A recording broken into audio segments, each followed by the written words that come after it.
Check your copy. Okay, it looks like we are live. Are we live? Yes. Looks like it. We're live. Holy crap. We are live. That's We did it. Finally, right? Good job. There we go. what we had to do to get here. So You don't want to know. It was worse than what Ben did for a Klondike bar. What was that? So You don't want to know. How do we see chat? Let's see. I can just stop the video. There we go. I have it open on my phone, just a little more convenient. Yeah, I don't know if anyone's going to be on chat, but still. You never know. Okay. Anyway, we're here, and what are we talking about, Ben? Show us that book.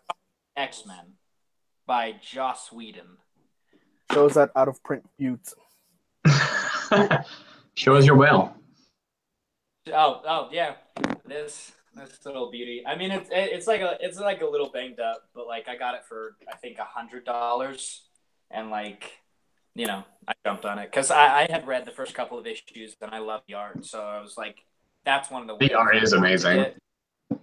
Yeah, and like I read Uncanny Avengers, and I saw the art by Cassidy in there, and I didn't really like it, but in here, A lot of people say that. I have the Omni, but I haven't read it yet. Yeah, and the other one, it just feels less Uncanny Avengers. Yeah. Wait, what, the omnibus for what? Uncanny Avengers. Oh yeah. Is that done by John Cassidy? Yeah, it's drawn by John Cassidy, and it feels less detailed. Yeah, I read like 1/4 of it before I read. Let me see if I can find something here. Uncanny X-Force, but I didn't like it that much. No, I mean I thought it was interesting, but like I don't know. I got 1/4 of the way through too, and I'll definitely finish it. I didn't hate it, but I just it wasn't like the best thing I've ever read. Yeah, I put it away. I put it down. Well, not permanently. Like I plan to pick it up eventually, hopefully. Yeah. Tell you the truth, I'm flipping through it. I can't even recognize his art here. Yeah, it doesn't look like regular. Is it a different color? Is that the case? Yeah. It looks a little more cartoony, so it could be the color as well. Because most people are familiar with him paired with Laura Martin. So if it's not the same, no, it is. It is Laura Martin. Well, put up a page. Yeah, oh yeah, Laura Martin. Yeah, it doesn't look nearly as good though. Not nearly as good. It looks good though. It looks good. Don't get me wrong, but not nearly as good. Yeah, not at all. That's why when I was reading this, like there were certain panels where like they showed depth of field with like Wolverine's claws, like they were blurry and not blurry, and I was like it was so interesting. It really heightened the whole story. I love the art in this book. Yeah, like in Astonishing X-Men and Planetary, it's a lot more dynamic, I think. Yeah, Planetary has beautiful art, man. Yeah, I haven't finished it, but I read a couple issues before I got the Omni, and I was like, "Yep, this is it. I need it." Ben, were you talking about a panel like this one right here? The little depth of. Yeah, I need the specific one. There's one like where Wolverine like holds his claws up to somebody's face. I can't remember, and it like shows the girl's. I think I know what you're talking about. Do you know? Because that was the one where that's where I was like, holy crap. I think that was when Colossus fastball specials him towards the spaceship as it's going out of the atmosphere right before. And I think he goes up to the alien. I don't remember his name. Ward, I think. Yeah, Ward. And then he's like, if you move, you might kill me first, but not before I unleash my claws on your face. Yeah, something like that. Yeah, I mean, it's just looking through it now, like I just want to reread it again. It's just such a good book. It's a lot of fun. I'm trying to find that page so I know exactly what you're talking about. But I loved this story. I read this like right after, like a day after I finished New X-Men. Same. And that just made it way more fun. Yeah. Especially because by the end of New X-Men, I was getting a little worn out. I was that last Ultimate Collection is a little bit iffy. Like I love that series, but that last one got pretty messy. The last one in New X-Men? Yeah, the last third of it. Yeah. I don't know. Yeah, it got a little messy. Yeah, I haven't picked it up because I haven't liked a lot of the things from Grant Morrison. But Adonis is the same way, and he liked New X-Men, so that makes me want to read it more. Yeah. But like, I wish I kind of would have read it first, because then I probably would have understood some of the more inside things in Astonishing X-Men. But I feel like if you're a new reader, you could jump onto this pretty easily. Like, you don't really need to. This one's a lot more new reader friendly, but I think it's more rewarding if you read New X-Men first, especially because of the relationship with Emma and Cyclops. Yeah, for That sure. specifically is very like Whedon plays off of that heavily. Especially when he starts playing with with Cyclops, when she starts playing with Cyclops and she makes him look like Wolverine and she makes herself look like Jean Grey. Yeah, Like that was dirty. That was a good one. That was a good scene. I didn't like Emma Frost before this book, but I think Joss did a really good job at expanding her character. So for me, she's a lot more interesting now. Same with Scott Summers. Like, I think Scott's way cooler. He kind of was just like the Boy Scout before I read this book, and now he's a little cooler. And I have read him in Uncanny X-Men by Bendis, and he was definitely not the Boy Scout, but I was kind of confused why he wasn't, and I can start to see the seeds being planted, I guess, and it's pretty interesting. They kind of started here, actually, I think. Yeah, it started. I think it started with X-Men. Are the seeds planted? Oh shit! What? I'll let you finish. I think it started at the end of New X-Men. I mean, I haven't read it, but didn't something happen to Jean? I don't want to spoil it, but something happened to Jean, and them. That's why she's not alive here, basically. Yeah. She came back between that and this, I think, in Endsong, but I don't know where that fits in the chronology, and I didn't like it very much, but she does come back for a bit. Yeah. But something did happen. Yeah, and you could tell he's fresh off of that in this book. Like, you can still see some of the things you would associate with Scott Summers in it, but you could also see him, start to change and kind of go off the rails more than you would expect from this character, which I thought was pretty cool.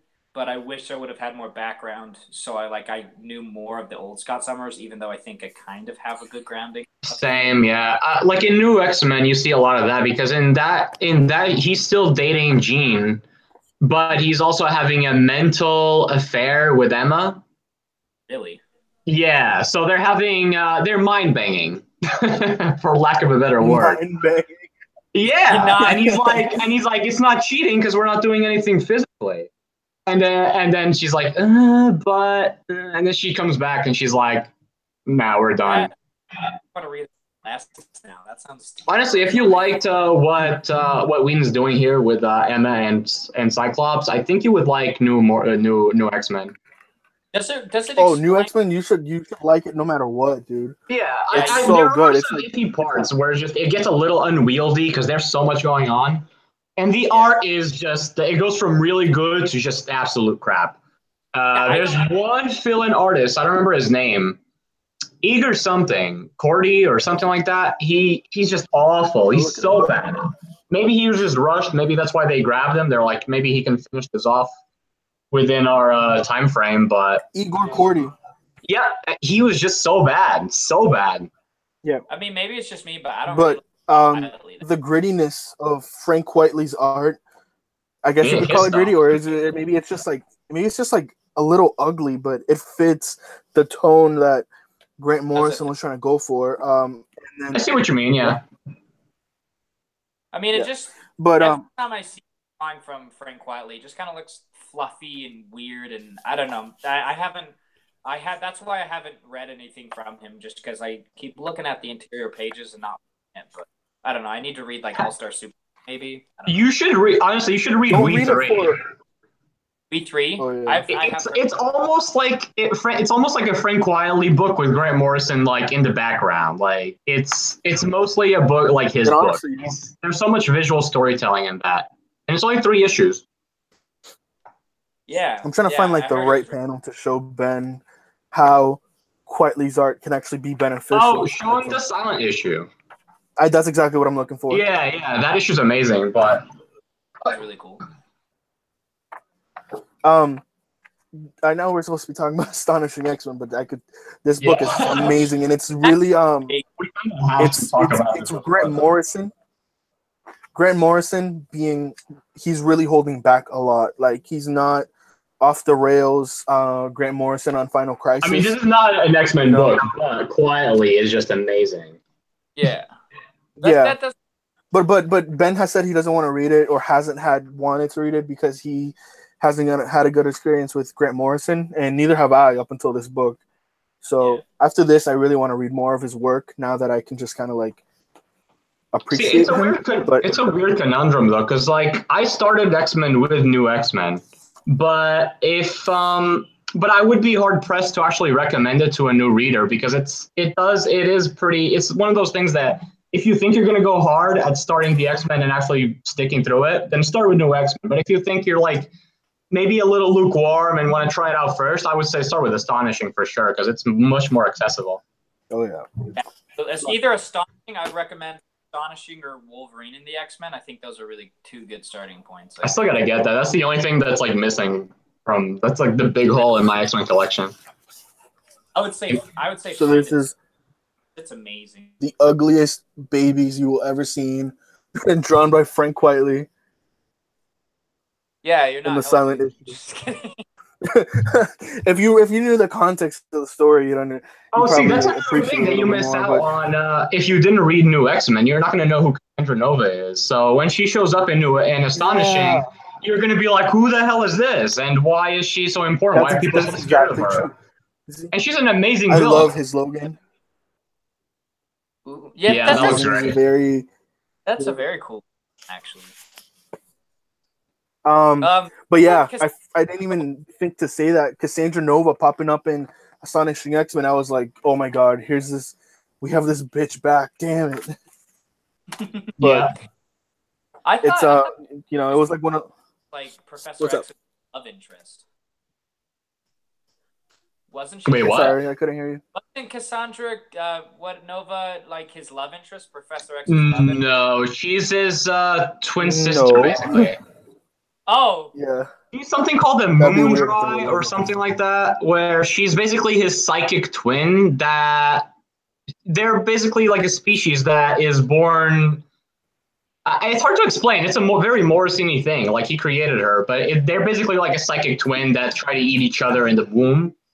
And then the one that survives is the one that comes out. But like in real life, and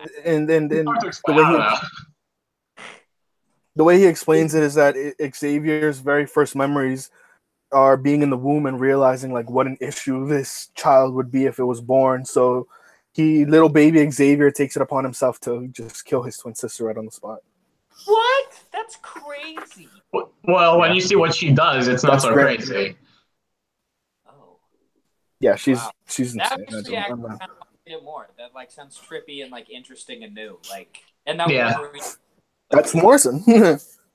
Anyway, Astonishing X-Men. We got it's hard to talk about that without talking about New X-Men, though. Yeah, that's true. It is pretty crazy. Yeah. What is everybody's favorite element about Astonishing X-Men? If you had to pick one, like story-wise or maybe otherwise. The bullet. What is it? My favorite. The very end. Oh, dude, that is really cool. I actually that was like, I don't know, interesting. Yeah, I really like. Anytime I think about it, I get giddy about it. It's just I fucking love it. I really do. It was one of those moments where, you see Kitty on the inside and she like has to like muster up all of her strength to actually, make her last act something, heroic. So I don't know. I really like the way he wrote Kitty. I know that that's his favorite character, and that was just like such a tragic way to write her off. Yeah, I don't even know when she comes back or how she comes back after that. I've read a bunch after this, but I don't know where she actually does come back. That's what one of my favorite parts. Someone has told me, but I forgot. I don't know. Yeah, maybe someone in chat will know. I was gonna say one of my favorite parts is she's in the bullet. She's talking to Emma like telepathically, and Kitty says, "Are you disappointed, Miss Frost?" And Emma Frost actually turns around and she says, "I'm astonished, Miss Pride." So I think that's like one of those moments where I'm like, Whedon is really going straight for your heart because, when we first met Kitty and Emma had her like locked up in a cage and Kitty actually hated her, and I think that's, it's it's heartbreaking. It really pulls. You read the Claremont stuff, right? Yeah, I read the first have omnibus. That's why I know. That's why I appreciate and understand why people tell you to read Claremont to understand their relationships better. At first, I thought it was just bullcrap, but no, like Yeah, because I it haven't really read hits it, home. but I know that when Emma Frost shows up there as part of the Hellfire Club, she does something to Kitty that Kitty ends up hating her forever. And that's why when Yeah, she they has her. meet now, she's very, like, they're at each other's throats. But it was Mhm. Emma's idea to bring her on board to basically be a check to her, to basically keep her in check and keep her from doing anything fishy. Yeah. Which she still kind of does, but Because I she don't knew. know. Yeah, she does a lot of fishing, which I thought was, you know. But I think it was well intentioned for the most part. I mean, it's no more fishy. What she does when she's part of the X-Men is no more fishy than the stuff that Professor X would do.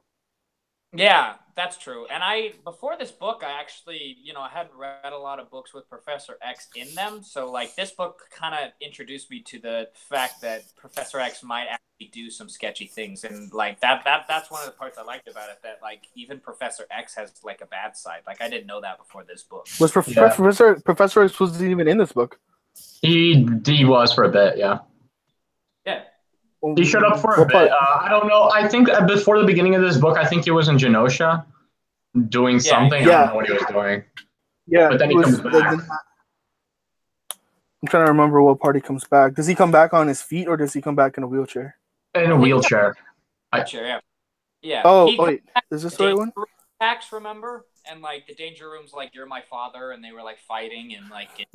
He's like... Yeah, I found the panel where he's talking to Danger. Yeah, and it kind of reveals that... But I don't remember the context. Yeah. Yeah, he goes, you fought my X-Men 1,000 times, 1,000,000 in your mind, but you've never fought me. And he just shows up in his wheelchair. That was the holy shiz moment. I did like that a lot, yeah. I'd have to say my favorite element of the book is how Joss Whedon handles each character, because now I feel like I know each character way more than I did, and I didn't think it would be possible to add that much to all these characters, to give each character screen time in a sort of sense. I mean, they didn't give a lot to Beast, which I really want a more Beast centric book, because I love Beast. Oh, that's why you have to read Endangered Species. Endangered Species? Yeah. Read House of M, and then read Endangered Species. Endangered Species focuses like solely on beasts the entire time. Yeah. Such an interesting character. I don't know. Yeah, that's next on my list. Yeah. I'm in the middle of it he right did now, get some focus in the beginning during the storyline that actually got adapted into the movie. He got some focus there, but not a lot. Yeah. But he does a really good job of balancing the characters. Like, every character has, like, their moments to shine. But then they're not, like, in some series, like, the writer will try to, like, have, like, a nice, like, pivotal moment for each character, but then they'll, like, kind of forget about them and do whatever they're doing and focus on a specific character. But here, he focuses on every single character. Every single character gets their fair share. Oh, another good moment was when Kitty and Colossus were having sex, and then she phases through the floor. That was great. That was amazing. I love that whole relationship, because I have no pre-context of that, and, like, I still, like, Joss Whedon wrote it so good that I understood that there was a past. They're just so wholesome, you know? I didn't need to read anything else. He wrote it so good that I understood what I needed to understand, and I love that relationship, and how he wrote it. Really good. Yep. Like, I didn't understand the significance when Colossus came back, because I was like, oh, I guess he was gone. But then I went back and read on what actually happened, and then I understood how pivotal that moment was. Yeah. Like, I've been a long time reader reading that, like, got chills when that happened. It was so well done. Like, she passes through him, and she's like, what? Yeah, I agree, because I didn't know why he was gone either.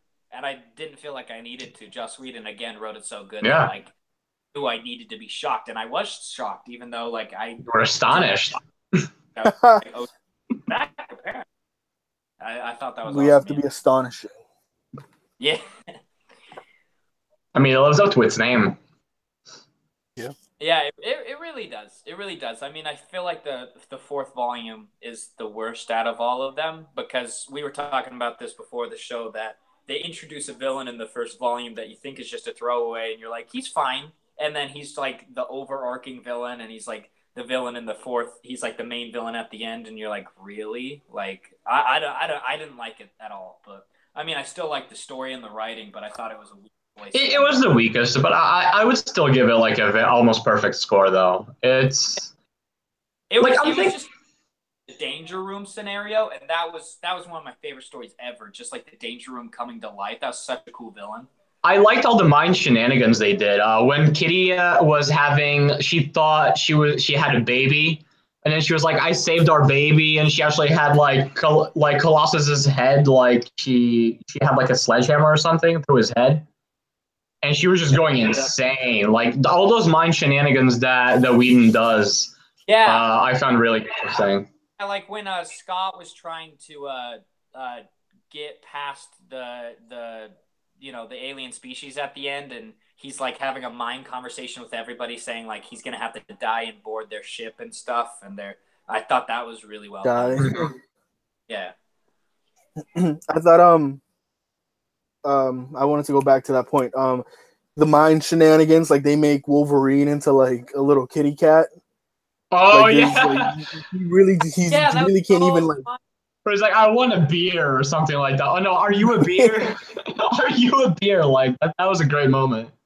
Yeah, and he literally snaps back to himself when he sees a beer fall from the fridge. So it's just like this guy's ridiculous. And then I wanted to lead that into like another point, but Armor was also really interesting. Like she's not as present here as she was in Morrison's X-Men, but Armor. Oh yeah, yeah. I think her name is Himiko. Yeah, but she's like that girl that has the armor and stuff like that. She showed up a little bit. And she's she has a cool relationship with Logan. What's that? She has a cool relationship with Logan. You don't expect them to be friends, but he's like, you're an X-Men now. Logan's just great with like young females. He just really knows. He has that kind of like dad figure, but also like exactly. But also not. He's like still cool enough to be like your big brother or something. I don't know. He has the same kind of relationship with Kitty, doesn't he? Yeah, exactly. Yeah, or X-23, or I don't know. I'm sure there's a list. X-23 is also practically him, so yeah, I don't think they have a choice but to get along. But he has good synergy with those kinds of characters. I like when they write Logan like that. Yeah, Logan has in this book is the best Logan I've read. I think Joss Whedon's Logan is my favorite Logan so far, at least. Jason Aaron's comes close. Better than Jason Aaron's? Yeah, Jason Aaron's comes close, but Astonishing X-Men is probably the best Logan that I've read so far. I love how Joss Whedon wrote him. And going back to Armor, that kid who lost his powers that was flying. Oh, that was so sad. When he dies, like that was a really impactful death for a character that hadn't been built up that much, and that was really impressive to me how he. Yeah, it didn't feel like some other writers will basically bring in a new character just so they can kill him off, and it didn't really feel cheap like that. Like he handled it really well. Yeah, and like I felt for him, and I felt like he had a lot more to do, and like it was heartbreaking, and I thought it was really amazing. He was a young kid. So yeah, I totally agree with that. I forgot that he died, but it was Danger's fault, I think. It was Danger's fault. Because she couldn't directly kill anybody, but she could convince them to kill themselves, basically. Yeah. It was well done. That's almost like a Morrison-esque kind of loophole that Whedon, coming fresh off, Morrison's trail, took full advantage of. He does what Morrison does, but he does it a little bit more cleanly. Yeah, I'd say that too. Yeah, less. And like it gives you more context, so you get it more. I mean, I've only read by Morrison, but like I couldn't stick with it. Like I understood what was going on. I don't know. I kind of didn't care. What did you read by Morrison? Multiversity. That's the only thing I've. Oh yeah, no. I couldn't finish Multiversity. I think I need to read every Morrison book before understanding Multiversity. Yeah, and it wasn't even really confusing. I just like honestly didn't care. So yeah. What would everybody's favorite character from this book? Cassandra Nova. Really? That's hard. I hate her, dude. Why would you say Cassandra Nova? I don't know. She's just annoying. Every time she would do something, and she's not even. I like a villain that knows how to make me hate them, but I just can't stand Cassandra Nova. Ugh. I love her as a character. Did you say that's your favorite Adonis? Yeah, what was the question? Was it least favorite or most favorite? Most favorite. Least favorite. Oh, I think you said least. Yeah, I was confused. I was like, oh yeah. Confused. I was like, wait, what? Because I actually do like Cassandra Nova. Not so much in this book, but in New X-Men. Yeah. But least favorite? It's tough. I mean, least favorite would... I don't know. They're all really good. So it's hard to answer either least or most. Yeah. Maybe Beast, just because he didn't get a focus as much. Like you said before, yeah. Yeah, what would you said Colossus, Adonis? Why would you say Colossus is your favorite? Oh yeah, I love Colossus. He's just like, I don't know. It's just something. I like the fact that, you know, him coming back is like completely tied into the entire them going up to Shi'ar space, and then he's the guy that's gonna destroy this planet, and it's like, why him of all people? So, and he's like having trouble understanding it himself. Yeah, he's having trouble because the way that he died was saving a planet. Yeah, I didn't know that. Yeah, he wiped out the legacy virus, from what I understand. Oh, isn't that what run was that? Cable guy? I don't know. I think that was the 90s. Oh, was it? Yeah, I don't know when that happened. That's wiki knowledge right there. I would say I really like Colossus too. Joss Whedon showed me a sweet side of him that I didn't really know was there, and I don't know. I really liked it. But I would have to say my favorite character is, just because I didn't like her before, would be Kitty Pryde. I didn't like her at all. I was like, why is she really on the team? And she kind of just seemed like the young kid. But when she came onto this team, it seemed like she had more of a purpose. And Joss Whedon explored her personality more, and I would definitely have more of a respect for her. See, for me, it's a similar reason, but it's Emma Frost. Yeah. Yes, I really like Emma Frost in this. I really like. They go over her morality. She brings in Kitty at first, and then when the book actually starts out, she has like the students be tricked into having a mental projection of thinking that there's some danger going on. There's like a plane crashing or something like that. That's like in a really interesting way. Yeah, a Sentinel, yeah. That's a really interesting way to actually like teach these kids, hey, the world is not that safe for you guys. You gotta be careful.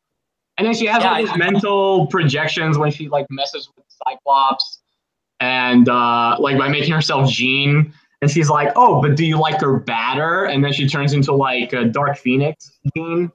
And then she turns him into Wolverine. It's like, don't you wish you were him? Like kind of going. But she was doing that to help him overcome his thing. You know, she wasn't doing that to mess with him. Yeah. She was trying to help him. And she just has a lot of cool moments. She really does. I really like Emma Frost a lot. She was really at the center stage of this entire, I'm assuming this era, like from Grant Morrison all the way into Whedon's run. I think probably up to Bendis. I mean, I haven't read Bendis, but I'm pretty sure she plays a major role there. Yeah, I think she does in All New. She's in Uncanny. I think she starts coming in halfway through. She like leaves the All New X-Men, and she was pretty good, but I didn't really get a grasp of her.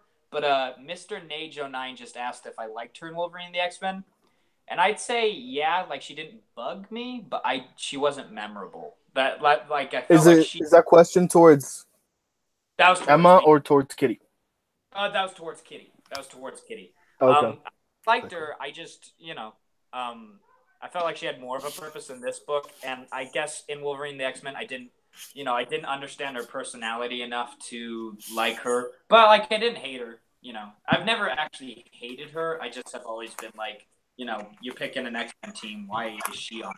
I guess she seems like a tough character to write because she's so normal. And Whedon kind of nails that. Whedon kind of nails those kinds of characters. Absolutely. Like the only other Whedon comic that I've read was his Runaways volume, and he employed some similar things too in there. He had a lot of characters that were kind of normal, but he wrote them really well. Like he had this kid from like the 20s come back with the Runaways. I don't remember her name, but she could control plants. I think she was a mutant. I'm not sure.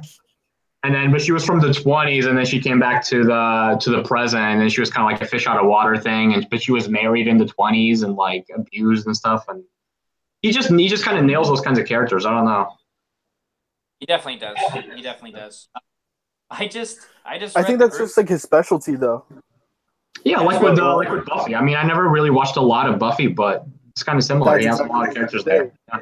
He has like he's probably good at writing teenage female characters, which is I didn't read The Runaways. I haven't watched Buffy, but from what I can tell in Astonishing X-Men, he excels there. So. Really? Yeah. I'm sorry. I feel like I interrupted you guys right there. So. No, you're good. You're good. Does anybody have anything else they want to say? Wrapping this video up. Any final thoughts on Astonishing X-Men? Yes, Colossus is the best. Good. Thanks. Also, Beast is the best too. I mean, like they were both a little underwhelming in this book, but he goes Beast mode. Beast. Oh yeah, not being himself. There was a Beast storyline. Remember when Beast and the girl from Sword, they kind of like argued back and forth a lot. Oh, Abigail Brand was awesome. Yeah, she really was. What's this? I totally forgot about her. The girl from Sword. Yeah, the Sword agent. Yeah, and then in Wolverine the X-Men, maybe do they become Astonishing? They do. I don't know if it's in Astonishing, but they do at some point. Yeah, it's in Wolverine and the X-Men. I remember they're like actually boyfriend and girlfriend, but I couldn't remember. I think it was implied that they maybe like had some sort of relations, but I'm not sure. Is this the girl with green hair? Yeah. Oh, with green hair. The bitch, basically. She's really that's the only way. They even call her so in the book. Like she's like if Maria Hill was like multiplied times 10. That's her. Yeah. She's like a female Nick Fury, like a cooler Nick Fury. No, but she's cruel. She's like cold and calculating. Yeah. That's why I like her. That's why I like her though. Yeah, I get it. Yeah, she was pretty cool, but I don't think I picked up on the subtext of her and Beast having a relationship. Where was that? I don't know if it starts there. I think it was in volume 4. I think that's when that there was like an implied like she said he was cute or something like that. I forgot exactly what happened, but I was like, oh shoot, like Beast has a relationship. And she also had Lockheed as the mole. That was it. That was interesting. Oh yeah, I forgot about that too. Yeah. This book with a lot of things, but that was really cool how Lockheed was the spy. Yeah, because he didn't have a lot. I really like Lockheed. He's a cool guy. Yeah, there's a Sword mini I've been meaning to read because Sword was created by Joss Whedon in this book actually, and I don't know if they become like a big thing, but it was created here. Oh, I thought he created it in Spider-Woman. I guess wasn't Spider-Woman an agent? I don't know. Yeah, I don't know. If it was that's out of my range of knowledge. But it was created here, I'm pretty sure. That's really cool because they make it feel really established. Like I thought it had longer, so that's really cool. I don't know if they ever do anything with Sword other than that. I know there's a mini, and I know they're bringing it back. I think in Spider-Woman, like you said, but I don't know if they really do much with it. But it was cool. It was a cool concept. It really was. I really like. Especially because the X-Men are like so intertwined with like alien species and whatnot in space. Yeah. I didn't realize just how much the X-Men were intertwined with like the Shi'ar Empire and going back to like the beginning of Claremont's run.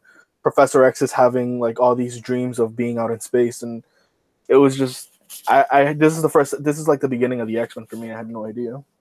Yeah, like the Shi'ar do show up in New X-Men.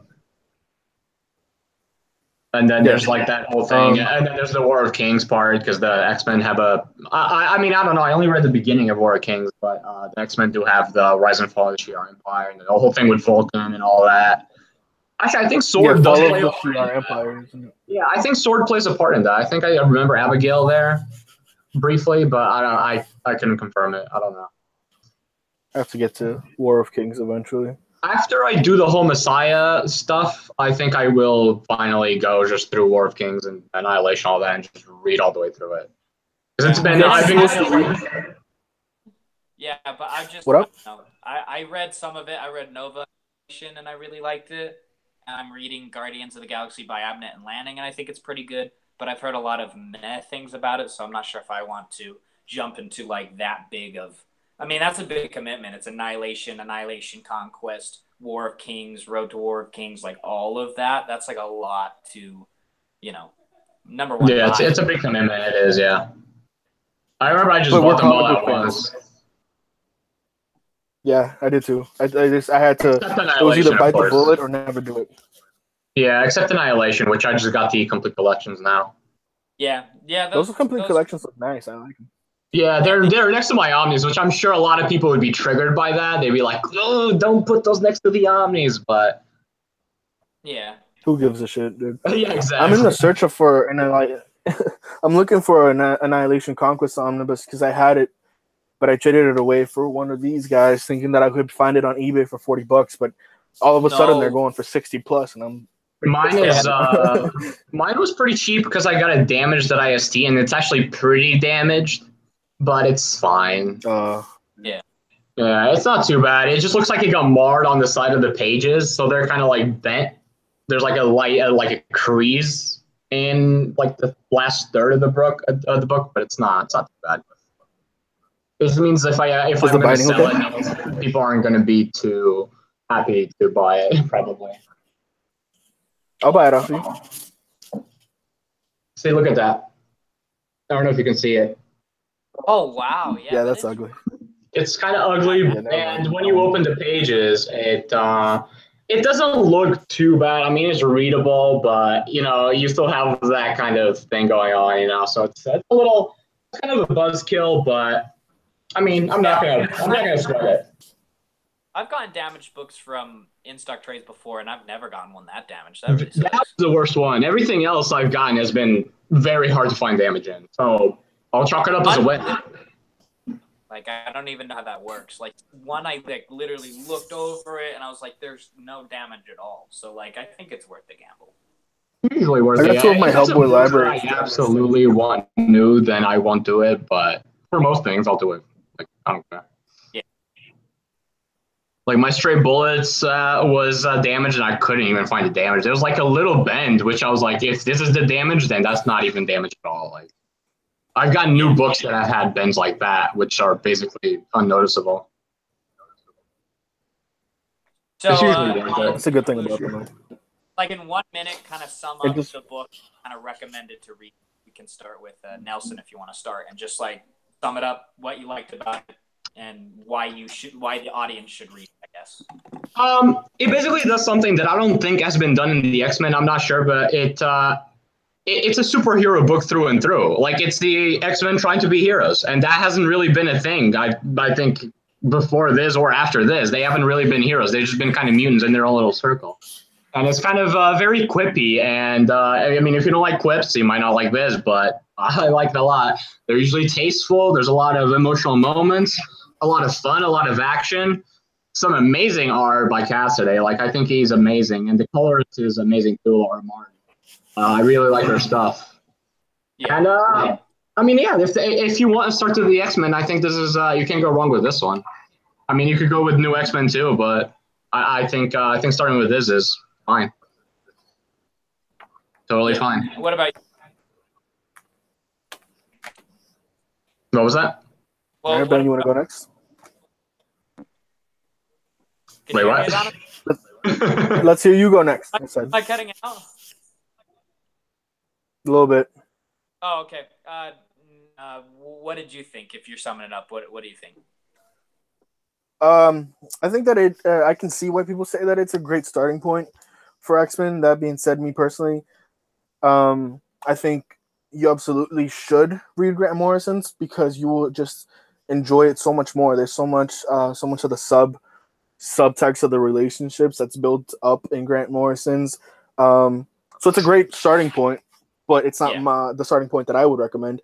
But I still recommend picking up at least the complete collections and just reading the fuck out of them, because if you like Colossus, Wolverine, Emma Frost, they're all just great players. Whedon gave all of them time to shine, and then he gave Kitty such a heartbreaking goodbye. It's got space, it's got relationship drama, everything that the X-Men is famous for. Psychological stuff too, surprisingly. The psychological stuff was just kind of like, whoa, time and time again. Yeah. All right, now let's hear you, Ben. Oh, okay. As a person picking this up, I was a little afraid that it might be overrated, but I can profess that it's really amazing. It's really quippy. The way that Joss Whedon writes each character and gives each character personality and life is like super amazing. The way he gives even side characters, like armor, like we talked about in the Flying Kid, like it's astonishing. It's astonishing how he. No, okay, and yeah. And the villains were really great. I would say the weakest one was Ord and the ending, but like it's still a great story. You should at least read it for Danger. I think she was a really awesome new villain, and I'm excited to read her in Uncanny X-Men by Gillen. The art's amazing. She became a mainstay. Yeah, she does, and I think that's going to be very interesting to read about. So yeah, I definitely in Gillen's book, right? What was that? She becomes a mainstay in Gillen's book? Yeah, in Gillen's book, part of Cyclops' team alongside Wolverine's X-Men team, I think. That's how Schism happens. I don't know. I'm actually about to read Schism pretty soon, so I'm actually excited about that.